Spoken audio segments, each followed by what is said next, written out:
तुम्हाला माहिती आहे टेन्शन जे आहे ना ते सर्वांच्या लाईफचा पार्ट असतो.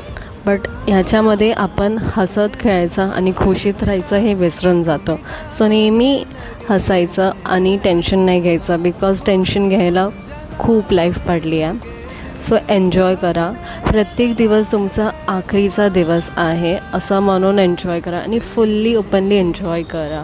बिकॉज ॲट द एंड तुम्हाला रिग्रेट नको व्हायला की नाही मी माझ्या हिशोबाने जगले नाही और मला खूप काय करायचं होतं. बिकॉज खूप लोकं आहेत जे मरतात बट दे डोंट नो की हा त्यांचा अखेरचा दिवस आहे. So live the life the way you want and be happy, enjoy yourself and keep your loved ones happy. That's what I want to say. Bye bye guys.